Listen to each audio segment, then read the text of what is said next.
leader of the opposition was very focused. I hope he was here. But it was a glorious moment for me as a member parliament in 1989 that it was during our tenure of 9th Lok Sabha that we could give the great man something that was long overdue, Bharat Ratna. Professor Manoj Jha. शुक्रिया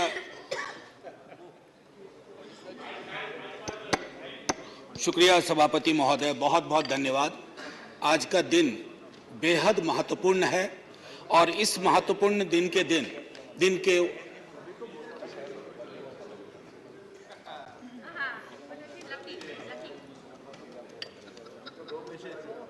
नहीं शुक्रिया madam मेरी शुभकामनाएं स्वीकार करें। मैं यहां से बोल रहा हूं, इधर मैं यहां से बोल रहा हूं। शुक्रिया, बहुत अच्छा अवसर है कि आप यहां आई हैं। कितनी खुशी हो रही है बता नहीं सकता। आज सुबह माननीय सभापति महोदय ने कहा था कि ह्यूमर वगैरह हमारी जिंदगी से चला गया, तो मुझे स्मरण है ये किताब, मैं एक ही किताब लेके आया हूं, ऐसी 5 किताबें हैं कॉन्स्टिट्यूएंट असेंबली डिबेट्स की। तो इसमें सर ऐसी 5 किताबें हैं कॉन्स्टिट्यूएंट असेंबली डिबेट्स। सो माननीय उपसभापति जी, एक मिनट प्लीज। माननीय उपसभापति जी, 75 कैसे बनाया जा रहा है मेरी समझ में नहीं आ रहा है, क्योंकि अगर हम कॉन्स्टिट्यूएंट असेंबली से 75 जोड़े तो 2021 में पूरा होता है, अगर आजादी से जोड़े तो 2022 में पूरा होता है, और अगर पहली लोकसभा से जोड़े तो वो 2027 में पूरा होता है। तो ये 75 की गणना कहां हुई, किस ज्योतिषी ने की मुझे नहीं पता। मेरे हिसाब से 75 नहीं है, लेकिन 75 वाली फील में अपनी बात रखूंगा। हां, तो माननीय उपसभापति जी, हुआ यूं कि सरोजिनी नायडू जी को बुलाया गया बोलने के लिए संभवतः 11 दिसंबर 1946 को। कम लोगों को यहां पता होगा कि सरोजिनी नायडू जी बिहार से चुनकर संविधान सभा में आई थी।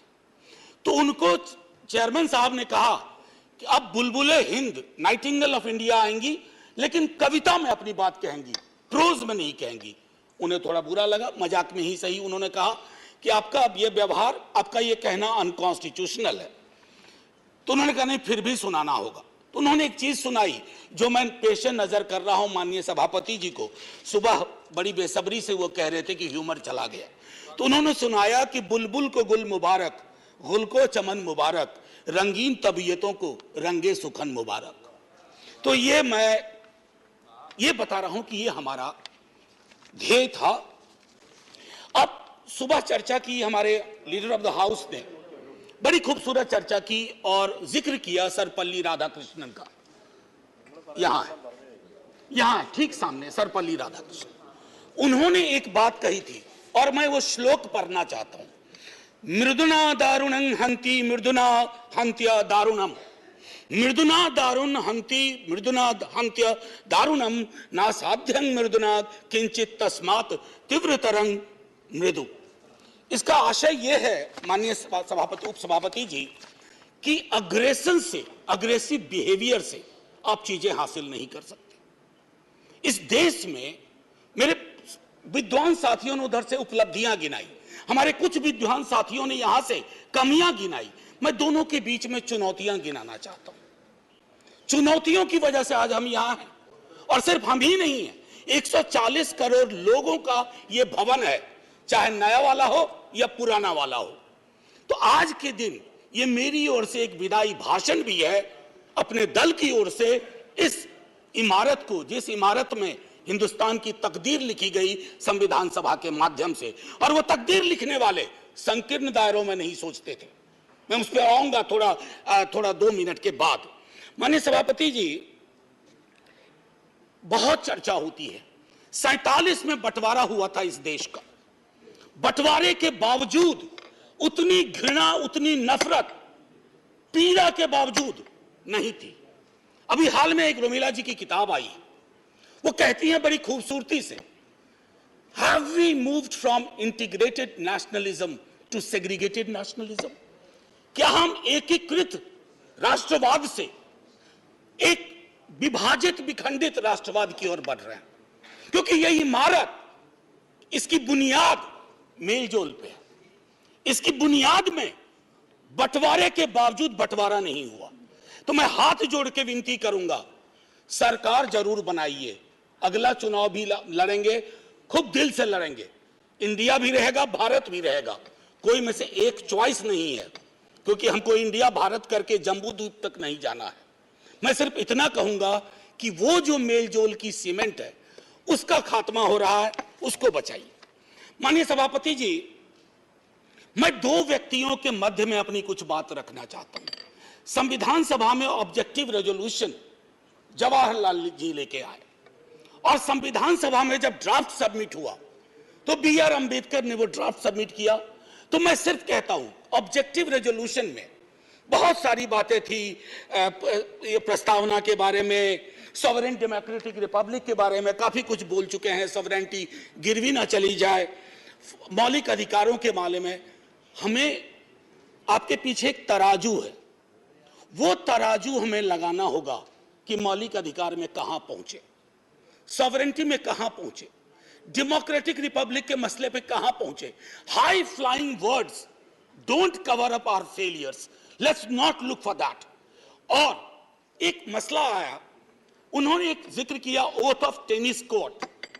माननीय सभापति जी, फ्रेंच रेवोल्यूशन के बाद जब बड़ी शिद्दत से लोग काम में लग गए अधिकारों पर बात करने के लिए, तो राजा को शुरू में परेशानी नहीं हुई, लेकिन राजा को लगा कि कुछ ऐसा कर रहे हैं जिससे खुराफात की बू आ रही है। उसने क्या किया, दरवाजे बंद करवा दिए। जिस हॉल में वो लोग बैठते थे वो चले गए दूसरे दरवाजे रूम में, उसको भी बंद करवा दिया। तो वो चले गए टेनिस कोर्ट में, सारी कार्रवाई पूरी की, उसको कहा oath of tennis court. Oath of tennis court का जिक्र जवाहरलाल जी ने इसलिए किया था कि हमारे अंदर वो जज्बा हो, इमारत बनाने बिगाड़ने से इबारतें नहीं बदलनी चाहिए। हमारा जज्बा वही होना चाहिए जो ओथ ऑफ टेनिस कोर्ट में जवाहरलाल जी, हमारे फर्स्ट प्राइम मिनिस्टर, ने कहा। अब आते हैं कि बाबा साहब भीमराव अंबेडकर जी ने क्या कहा। माननीय सभापति जी, आप जिस इलाके से आती हैं, मैं जिस इलाके से आता हूं, वहां ये बातें बड़ी प्रबल है। आजादी का मूल्यांकन होगा तो इस आधार पर होगा कि राजनीतिक आजादी, सामाजिक आर्थिक आजादी में कितनी तब्दील हुई, अगर नहीं हुई तो क्यों नहीं हुई। उन्होंने कहा था कि एक दिन एक ज्वालामुखी बन जाएगा, और मैं उस ज्वालामुखी को बनते देख रहा हूं। वो इसलिए बनते देख रहा हूं कि जब मैं देखता हूं कि बिहार के जातिगत सर्वेक्षण पे देश के सॉलिसिटर जनरल कोर्ट में खड़े हो जाते हैं, तो मैं देखता हूं ब्लॉक करने की कोशिश हो रही है। यह एस्पिरेशनल वर्ग है, पिछड़ों की बड़ी आबादी, उसके एस्पिरेशन को आप सोशल डेमोक्रेसी के नजरिए से देखिए।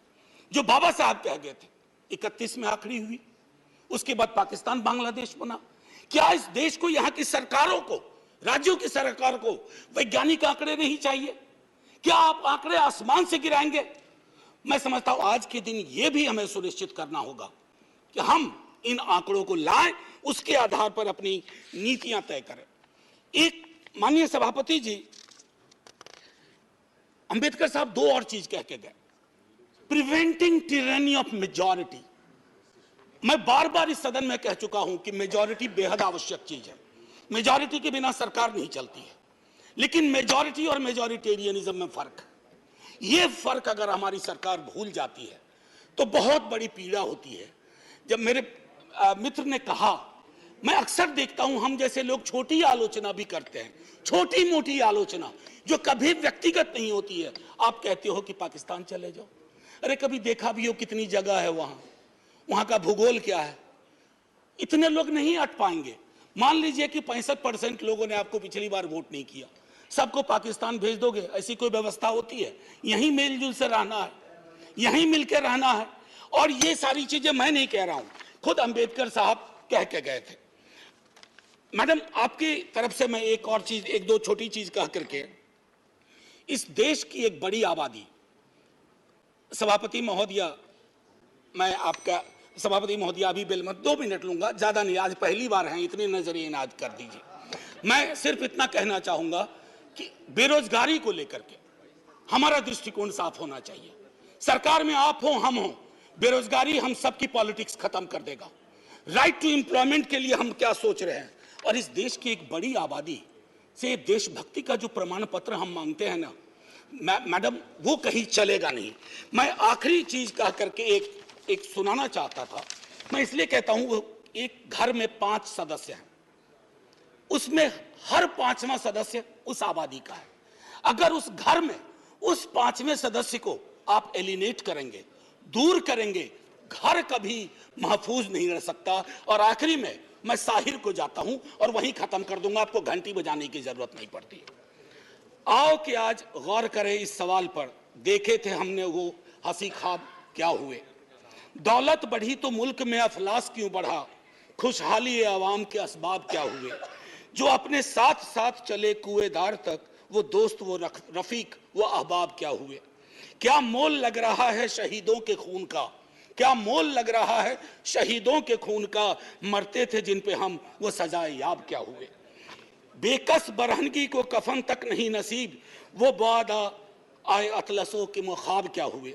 जमहूरियत नवाज बशर दोस्त अमन ख्वाह, खुद को जो खुद दिए थे वो अलकाब क्या हुए। मजहब का रोग आज भी क्यों लाइलाज है, मजहब का रोग आज भी क्यों लाइलाज है, वो नुस्खा हाय नादिर नायाब क्या हुए। हर कूचा शोला जा रहे हर शहर कत्लगाह, यकजहतिया हयात के आदाब क्या हुए। सहराए तीरगी में भटकती है जिंदगी, उभरे थे जो उफक पे वो माताब क्या हुए। मुजरिम हूं अगर मैं तो गुनहगार तुम भी हो, मुजरिम हूं अगर मैं तो गुनहगार तुम भी हो, ए रहबराने कौम खताकार तुम भी हो। Jai Hind ma'am, and salute to all the freedom fighters. संविधान सभा के उन तमाम लोगों को, और मैं चाहूंगा कि सेंगोल के बगर में एक बड़ी आकृति में इनकी तस्वीरें वहां लगाई जाएं और हमें प्रेरणा देते रहें। जय हिंद। धन्यवाद। श्री वीरेंद्र प्रसाद वैश्य।